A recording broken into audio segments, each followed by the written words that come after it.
Bibi was the most beautiful woman in the village of Odebala. Her skin glowed like the morning sun, her eyes sparkled like stars, and her hair flowed like the river that fed the fields. Everyone admired her beauty, but they feared her just as much. It wasn't always like that. Bibi had once been the heart of the village. She danced at the festivals. Her laughter filled the air, and she helped the elders with their heavy loads. But something changed. One rainy season, Bibi started to whisper strange things to herself. She stopped smiling. Her once bright eyes now looked distant. The villagers noticed, but they said nothing at first. It wasn't until she started collecting cockroaches that people became truly alarmed. One day, Bibi was seen sitting by the marketplace and a cockroach in her hand. She held it so tight, whispering to it as though it were her closest companion. Then, to the horror of everyone watching, she opened her mouth and swallowed it whole. "They are medicine," she said, when someone finally asked her why she did it. "They heal me, they speak to me, and they tell me how to get better." The villagers gasped. Bibi had gone mad. Soon, Bibi stopped caring about her appearance. She wandered about the village in dirty clothes and her hair unkempt.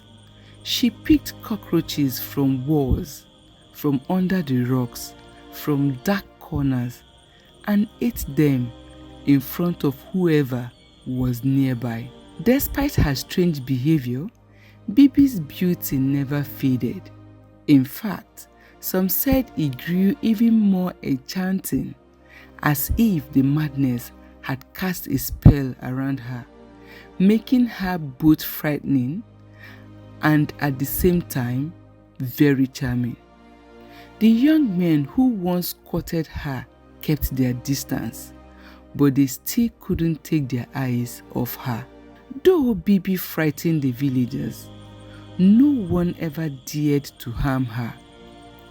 There was something about her that made people uneasy. Some said it was her madness. Others believed that the cockroaches she ate gave her strange powers. But it was old Mama Afia, the village healer, who spoke up. "Leave her be," she said one day. "The spirits are walking through her. She is not lost. She is not sick. She is touched by forces we do not understand." The villagers respected Mama Afia, but they didn't know what to make of her words. They began to avoid Bibi even more, afraid that whatsoever was controlling her might take hold of them. Despite the whispers, Bibi continued with her routine. Every day, she wandered through the village, searching for her cockroaches. She would sit by the river sometimes, her eyes far away, as though she was listening to something no one else could hear. One evening, as the sun set and painted the sky in shades of red and gold, Bibi approached the elders gathered under the great bamboo tree. She stood beside them, her face expressionless, her hands filled with cockroaches. "They are healers," she said again, her voice calm and certain. "These creatures are the key to my survival. They tell me secrets you cannot hear." The elders exchanged worried glances. What could they do? Bibi was beyond their understanding. Some of them wanted to send her away, but others feared that harming her would bring misfortune to the village. "Let her be," Mama Afia said once more, her voice firm The spirits will guide her path, she said. And so, Bibi continued living in Odebala, strange and mysterious, eating her cockroaches, claiming they healed her. No one dared to interfere, not even the children who used to tease her. There was something in her madness that demanded respect. But beneath her madness, there was something deeper, something no one could yet understand. The night came when the winds blew through the village, carrying with them strange whispers that seemed to echo from the forest beyond. Bibi, standing by the riverbank, lifted her head to the sky, listening. "They are coming," she murmured softly, her eyes gleaming in the moonlight. The cockroaches scattered around her feet, as though they were listening. The village slept, unaware of what lay ahead. Only Bibi remained awake, her heart pounding with the knowledge of what was to come. What Bibi knew, no one else could comprehend. Bibi stood by the river, her bare feet sinking into the soft, cold mud.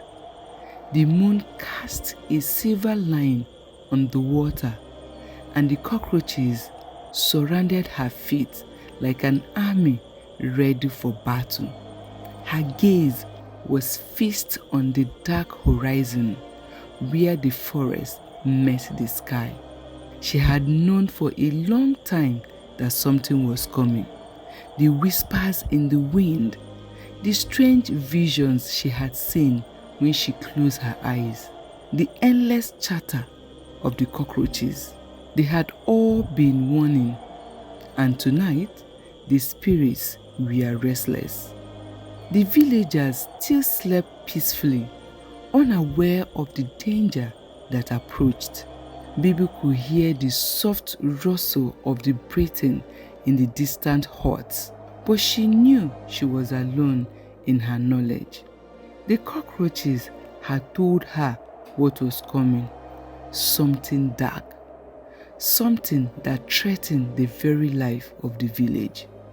"They don't understand," Bibi whispered to the swarm of insects at her feet. "But I do." She bent down and scooped up a handful of the creatures. They rattled round in her palm, their tiny legs tickling her skin. Bibi held them close to her face and whispered, "Tonight, you will help me save them."